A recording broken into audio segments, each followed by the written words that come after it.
Welcome, Pamela and Lindsay. I really appreciate you taking the time to talk with us about what has happened after the film. So, welcome to Arlington and its audience. And I also want to congratulate you on the number of awards that this film has received. AIFF 2023 Best of Festival being one that you can add to. Thank Um, you. thank you for the work that you're doing. So you're crisscrossing the US. I assume you're still on the film festival circuit, and it seems that this topic is being embraced and taken quite seriously. Are you do you fill up a theater as you're traveling across the country?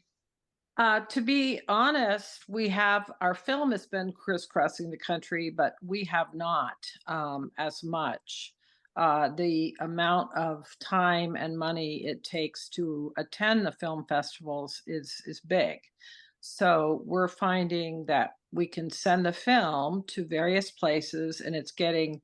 We had a sold out screening in Omaha a couple of weeks ago, and there was a number of people, policymakers from the government there.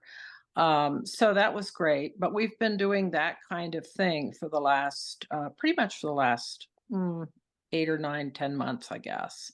Okay. It, We're going to yeah. go into that a little bit more because I definitely want to talk to you about the government responses and this kind of thing. But before we go any further, is this the first time that the two of you have worked together, Lindsay?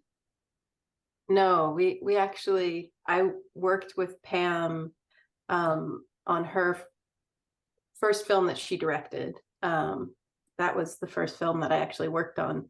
Must have been what, I don't even know now, Pam, 15 years ago? No. Oh 17 years? gosh. It was, you began working on that film, I believe, 2009, 8 or 9. 2008 or 9. Yeah. Mhm. So it's Yeah. been a Okay. while. So you've got a So good stride between the two of you. yeah, Yes. and we've collaborated on a few things since, but this, I don't know, I thought was our most fun collaboration. Mhm. Well, Yeah, fun. this This one was. topic I really have to ask you about. Pamela, how did you choose this topic? I mean, you're not a farmer, you both, you're not a fisherman. How did this topic engage you, embrace you, and say, I've got to make a documentary? Well, uh, the truth is, I am a mother first. So the idea that our planet was heating up, warming, however you wanted to say it back then, was scary to me. And all the news that you heard about this was disasters, terrible. What are, where are the solutions? There weren't any back when I first started thinking about this. And then but it was because of my children. I wanted to make sure that we could do everything in our possible to make this world continue to be the beautiful place it is. And I also was pretty mad at some of the solutions that some of the guys who have a lot of money were thinking about, like, let's go to Mars. Yeah. Let's go to outer space. I mean, this is insane. We have the most beautiful home that you could possibly ever imagine. And so back in 2013, I was working on another film called A Small Good Thing. And I came across a TED talk by Alan Savory about, it was called Cows Save the World or something like that, Save the Planet. And I was intrigued because he turned everything on its head. The whole thinking about how to save the planet, let's do away with meat, let's eat differently, etc.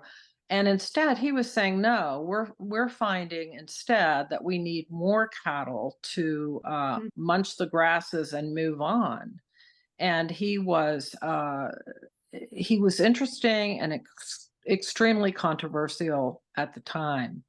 But he had been having success with ranchers with his methods of bunching the cattle together and moving them across the grazing lands since the 1980s. And he Mhm. wasn't getting a lot of attention, but it was really powerful to me. But I still put it aside for a few years. Um, then I started, I mean, I'm a reader, so I started reading a lot of books about this. Back then, they were calling it regenerative practices or holistic management. And the more I read, the more I thought, wait a minute, this actually looks like it's working. So I began to investigate. And then uh, we decided that we wanted to make a film about it, that a visual representation would be more effective than books in a Mhm. sense. It would reach a different audience. Let's put it that way. And So Pamela, what year was that you kind of made that decision about to the do the film? film, well, Mhm. uh, I had been researching pretty seriously from 2015 through 17, 18, 19. We didn't start making the film till 19. And Lindsay and I did a site visit, which is what we like to do.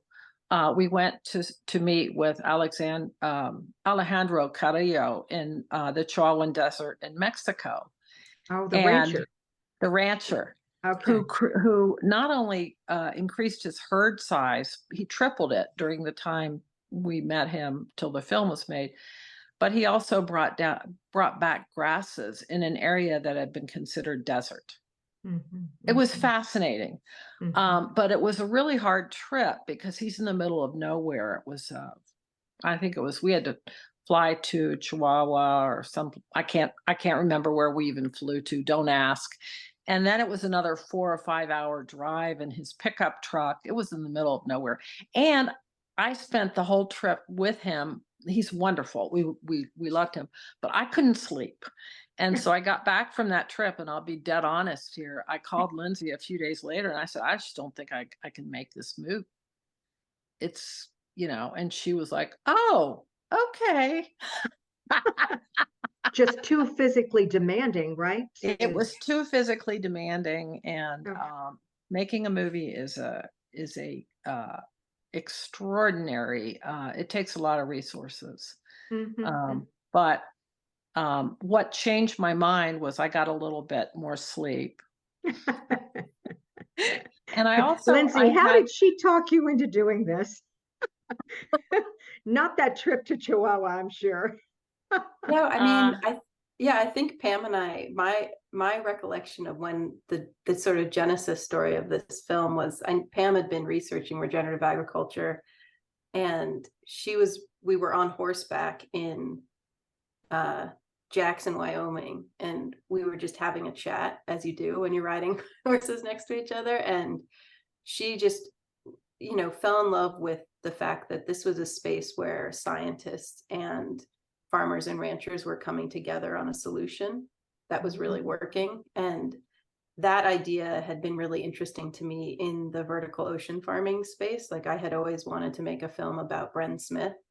And so I feel like she was engaging with these ideas, and then I started reading more about it. This sort of how our process works is Pam's always she has big ideas and does tons and tons of reading, and then I come along and do some reading, but also help with sort of, the logistics of producing and how do we tell this story in a film. And I mean, I enjoy the challenges of filmmaking. I like going off to faraway places that you would never go otherwise. I think it's part of the adventure of it all, but it is exhausting. Sure, I'm We have sure. an amazing crew that we work with, and yeah, I don't know. I love working with Pam. She's wonderful to collaborate with. So Pamela, how I did have you big find ideas. I don't, and as my kids used to say, you don't even know how to turn on the camera, Mom. So but you know how to make it happen. So, you know, I you can just do. tell them that. Okay. Yeah. Oh, Pamela, they know how that. did you meet these ranchers, agriculturalists and fishermen? How were you introduced to them that you interviewed? Uh, Alejandro came to us through the Quivira Coalition Conference, which is a regenerative ranching conference that happens in New Mexico every year. And he was one of the speakers. And Lindsay and also Paula Kirk, our other producer, we were Mm. there and we were impressed. I think that was the first time we heard him. Now maybe Paula and I actually we had heard of him, and then we went to hear him at a conference. It was either that one or one that we had done in Rattan, New Mexico. So we investigate. We go and listen to these people, and he was amazing. So you know that was, and then we talked to him, and he said, "Sure." The Burns brothers from Green Cover Seed in Bladen, Nebraska, I called them with no previous contact, and I told them I was making a film and that I wanted to shine a spotlight on the work they were doing. They were doing the conventional USA three grains, corn, soybean, and wheat, but they had been no-till farming completely since 1999, and they had about 3,000 acres in Nebraska, and they had been putting cover crops on their land uh, between the row crops and also on either side of the season, the beginning of the season and the end. Why? Because cover crops increase the ability of the soil to hold water, and it Mhm. also feeds the microbial life of the soil so that it's a stand-in for chemical fertilizers. Mhm. Mhm. So, and they were just great. And they did find, I think he said, Keith, he definitely looked me up just to make sure I was legit. He told me that after. But essentially, one of my skills, I think, is finding people. Mhm. Judith Schwartz, who's written a number of beautiful books about regenerative farming. We talked to her early on, and she was excited about the idea of, actually, we had her as one of the experts in our film. So I Mhm. just called her again, kind of out of the blue, told her what I was doing and why. Bren Smith came to us through Lindsay. Lindsay had tried to get me interested in vertical ocean farming 4 or 5 years before I'm like, seaweed, I don't know. Oh, But, I love it. so when and she actually did that whole shoot. We did this during COVID, which was a real struggle, Hmm. this film. The Anakishu Conservancy, the Maasai, we came to them through the Savory Institute. And I know the Savory Institute is headquartered here in Boulder, but Alan Savory started it. So I'd been in touch with them for a while, and they suggested looking at one of their hubs. And this was the Anakishu Conservancy. And again, we fell in love with their story. Hmm. It was just an extraordinary story. One of the things that I will highlight is the Maasai they had always competed. Each cattle owner would compete to get their herd out there first into the grasses. Because if they Mhm. got there first, they got the best grasses. So what happened was that they agreed to collaborate and bunch all their cattle together.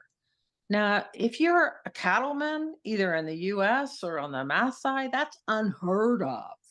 You don't bunch your cattle with other people's cattle. So it's the difference between competition and collaboration, which is another Yes. thing that I love about this film. Almost everybody is collaborating. So we have this idea of competition making everything better, but Mm. it doesn't. It No. doesn't. So No. they had their grass coverage in 1 year of bunching and moving their cattle across the grasslands. It went from 20% cover to 70% in 1 year. That's And now amazing. the other conservancies are beginning, the other places around there are beginning to embrace this work also. Mhm. So the James Ranch, I don't know, Lindsay, how did we come across them? I can't remember. We met them also at the Quivira conference. That's right. We Dan and met them at Becca were there. Quivira. Yeah. Okay. Okay. Yeah. So you go to a lot of conferences, and I'm wondering, regenerative conferences, correct? Yes. Yes. And I'm wondering, does the Department of Agriculture show their face? Are they interested in what is being done? Yes. Who approach them? Okay. Absolutely. Okay. So Biden's new Inflation Reduction Act, is that Mhm. what it's called? Yes, yes. He has $300 billion put aside for training and helping farmers change from the more conventional way of growing food in our country to the regenerative way. There's money waiting for people to take. Nobody knows this. Now, the agriculture schools are being awarded grants to change their way of teaching new farmers. So yes, they're completely behind it. Not only are they behind it, but the UN is behind it. Mhm. One of the things I noticed when we looked at I just looked at our site again just to refresh my memory. We had been asked to go to the COP26, which is the UN's climate change conference in Glasgow. This was in 2021, I believe. So our film was featured at the UN's conference on climate as one of the best sort of illustrations of what we can do to address climate change. Yes. And the UN Success and and hope, I have to add. yeah, That's what brought me to this film is the hope. Yes. yes, yeah, but the UN is all over this. And the money is pouring in from big businesses. We don't hear about this in the news. It's pouring in from the cereal, the grain, the biggest grain merchants, if you will, in the world. They're Okay. all interested, and the money is pouring in. We just don't hear about it. How sad that we can't get media's attention on something so positive, because all we hear about is global warming and just how everything's going to go to hell in a handbasket, you know? And if the government is behind it and UN is behind it, it's like, where is the media, you know, in terms of covering this? I had an interesting conversation with a young man who's a producer for one of the, I think it was NBC. Okay. And he said, our climate, we try to do climate shows, coverage, nobody watches them. Hmm. Hmm. So it's, let me say this. The news has a very important role in informing us of what's going on in the world. We all know that. But they also have, it's age old, this isn't new, what bleeds leads. Mm-hmm. Mm-hmm. So this is a hopeful film about hopeful practices that are actually being employed around the world on a much bigger scale than anybody knows about. And we just don't, we just don't see it on the 6 o'clock news, or I guess it's 24/7 now. Right. Exactly. But it's there. I mean, I find articles all the time. Yeah. So, but I think we do have to dig. We have to research to find those. Um, Pamela, any pushback at all from companies like Monsanto? No, not really. I'm trying to think. There's a company called Syngenta, which is another chemical company. That's how they make their money. And they're actually supporting some of these initiatives. And I can't say the same for Monsanto because I don't know for sure. But Cargill and Bunge, which are two of the biggest grain purveyors in the world, they've put all kinds of money into regenerative practices, for example, in the Cerrado in South America. And they're very interested in preserving land. So they're like big soybean growers, okay?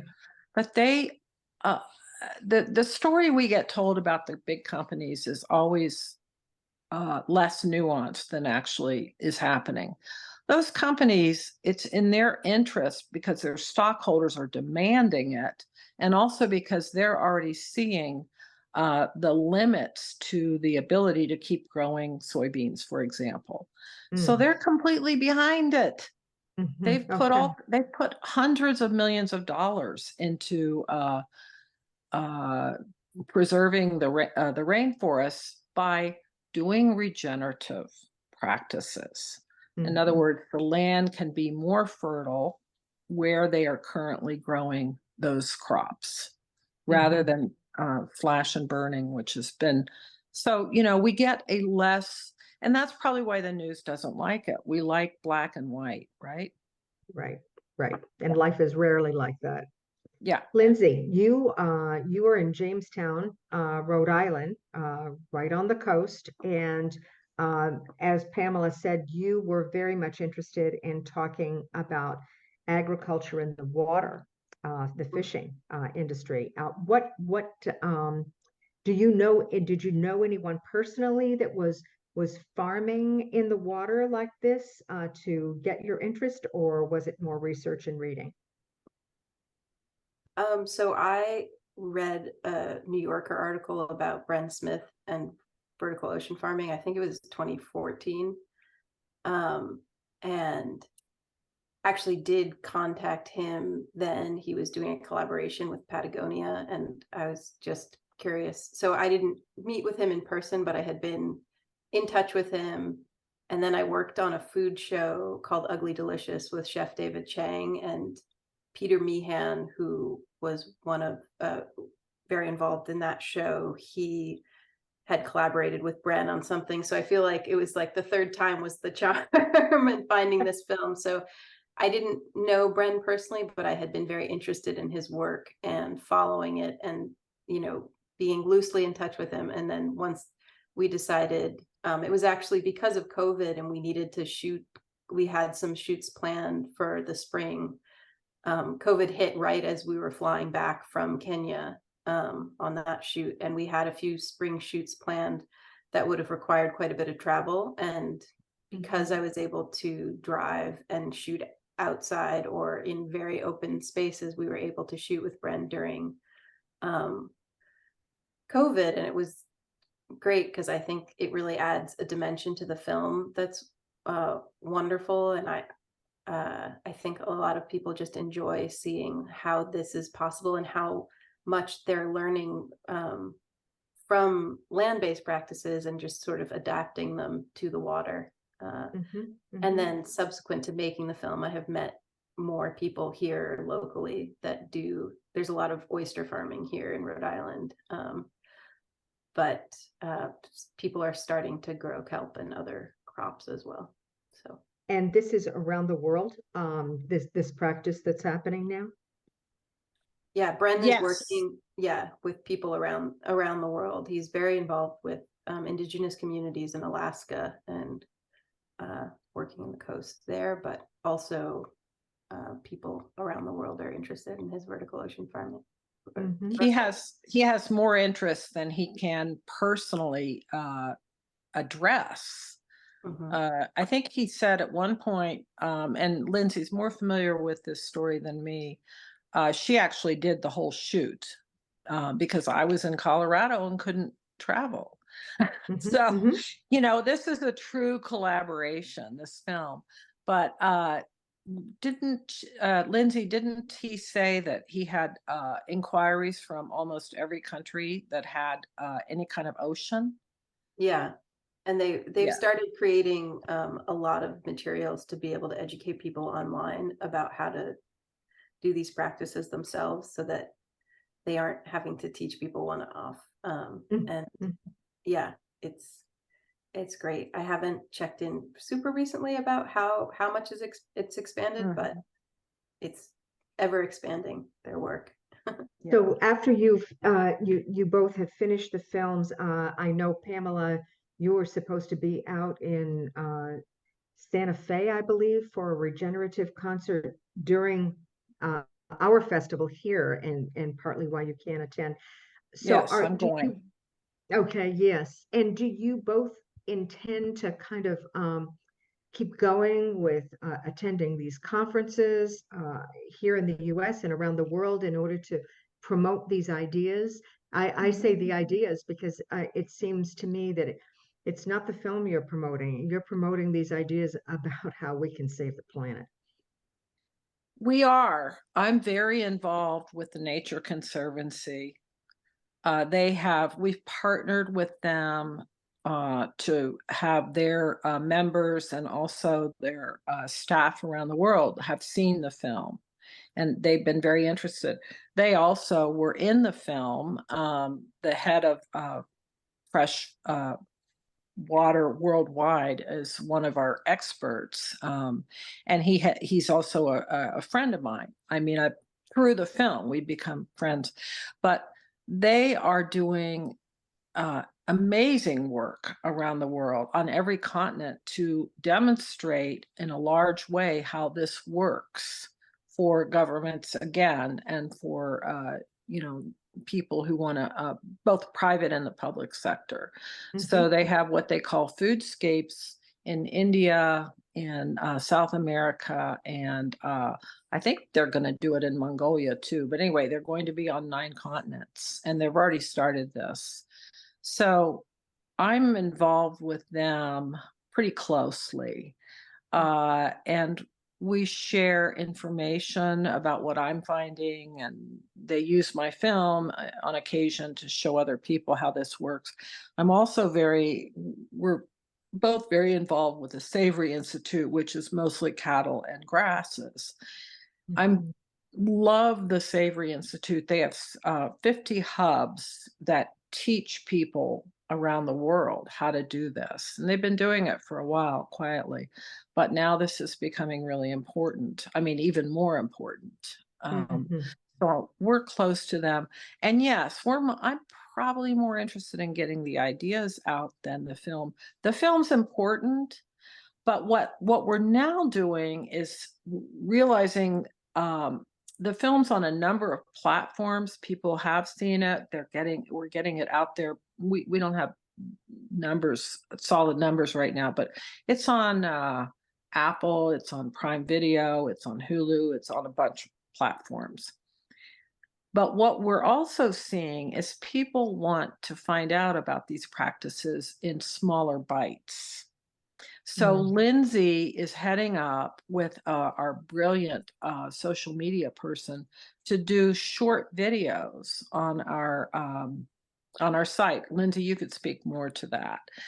Yeah, Uh, we basically saw a need from doing Q&As actually after screenings, where people were, and also on our social media, that people who aren't farmers and ranchers want to know how they can adapt these ideas to their own backyard, and how, what can I do on a small scale that will make a difference. So with that seed, we kind of decided to collaborate with the URI Master Gardener program, because there's an extension program in every state. So we're just making short films that help people know how they can do that, or what small practices. Like, I just filmed that, we haven't released this one yet, but I filmed yesterday with an ornithologist who telling us about what we can do to help songbirds. And a big thing here is you can plant arrowwood or viburnum, because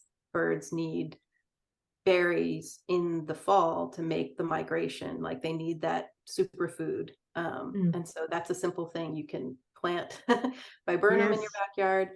Another thing is, like, if you have cats, making sure they stay inside because a lot of the songbird population is going down. So we're doing small collaborations like that are, or a topic of our newsletter just now, Pam, we're sending it out this week, is about leaving the leaves rather than collecting your leaves, leaving them there to be homes for insects to winter over in. And also you don't need to add nitrogen to your grasses because the leaves decompose and take care of that for you. So it's sort of these simple things that you might not know that we are trying to share with our audience, and making these practices accessible more broadly. Educating we urban people, because, you know, as I do, I have a garden, and I'm always looking at how to get more education on the right way in which I can contribute with the gardening. And I see that there are so many organizations within the Cambridge, Boston area that are working with inner city people that are creating gardens. And so I'm seeing this as a very wonderful change. But I love seeing, you know, the agriculture and the ranching on large scales that are going to make huge impacts. But we can't underestimate, you know, the people that are living in urban areas that are trying to that are engaging in gardening and their little farms and But being what And I think also, yeah, oh, go ahead, sorry. Liz. Oh, I was just saying, I think part of it also is if you grow your own food, on some level, you're engaging with thinking about where your food comes from, and you're more likely to then support farmers who are farming in a way that aligns with what you believe to be right in being a steward of your own land, and then how that translates to. So I feel like it's another way to get people to support regenerative farmers and ranchers out there on a broader scale, is sort of starting in your own backyard. I agree. But let me add one thing though. We are looking at large in the film. We have, you know, people who are farming 10,000 acres, Trey Hill down in Maryland. The Burns brothers, it's 3,000. So we're looking at acreage. The Maasai, of course, it's 6,000, and now they have another probably double that, 6,000 hectares or acres. I'm not sure, but it's a lot. But here's a funny thing that we don't know. 70% of our calories in the world are produced by farms or plots of land that are less than 2 acres. 70% of the calories. That's So amazing. the point is, people don't know that they can actually make if they farm even a small plot, half an acre, a quarter of an acre, and they don't have to farm it. They can garden, if you will, grow flowers. It's making a difference. So 70% of the calories in the world. So we think, oh, we've got to have these big, huge swaths of land. And there are 5 billion hectares of agricultural land around the world. That's a big number. But 70, and I think 70% of that is cattle. So the point is, and in our country, here's another thing. We think about being urban and everything, and we are, but there are 40 million acres of lawns in our country. That is a lot of land, 40 million acres. If we were able to, if people who have lawns could just switch out a little of their grass, which is, by the way, a monocrop, it doesn't feed the it draws down carbon, but not as successfully as a more mixed, what we might call cover crops. If you can change out even a quarter and maybe even half to garden plants, native plants, guess what? You're making a big difference in the carbon sequestration. You're also making a big difference in the habitat and the food for the insects and birds and all the critters that we depend on. Sure. And I'm happy to say that on my walks through neighborhoods, in different neighborhoods in the greater Boston area, I see people doing that. Instead of flowers, sometimes I'm seeing tomato cages and kale and all of the, and it's very encouraging. So Yeah. I want to thank you both. I wish we had a bit more time, but I thank you both for joining me in conversation. And I just want to say, I think your film offers hope. I love the fact that you stress that if we're working with nature and not against it, we can reverse climate change. So thank you for bringing hope to us in a very dark time Mm. in many ways. So thank you and our very best to you both.